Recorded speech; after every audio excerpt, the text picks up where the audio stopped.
Ang tanong ni Renate ay, Madam, ano po bang ibig sabihin ng kumari ko? Lahat kinikwento niya, pati yung ginagawa sa kanya ng jowa niya. Lahat ng yun tungkol sa palakpakan. So yun ang ating pag-uusapan for today's video. Interesado ko malaman kung ano ang sagot, please keep on watching para bago yan.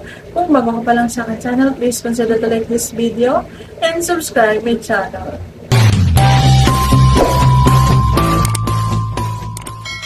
Alam nyo, habang binabasa ko to, natatawa ako.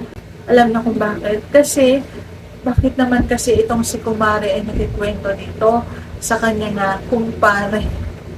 Ayan.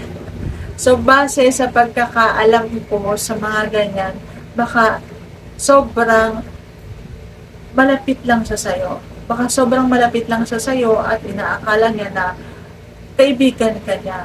Kasi may mga ganong tao na sobrang bukas. Yung bang basang-basa mo siya, yung bang lahat ng kanyang ginalaw ay sinasabi niya sa'yo. Kasi sobrang tiwala siya sa'yo. Pwede rin naman maging dahilan na nilalandi ka niya. May babae talaga na sinasabi niya yung ginawa sa kanya ng jowa niya kasi gusto niya itong isa na landiin. So, kung hindi kaibigan ng tingin niya sa'yo, baka gusto ka niya kaibiganin. Okay? Baka nilalandi ka niya. Sana nasagot ko ng tamang yung tanong. Hindi pa like this video, please consider to like this video and subscribe my channel. Thank you for watching. See you on my next vlog.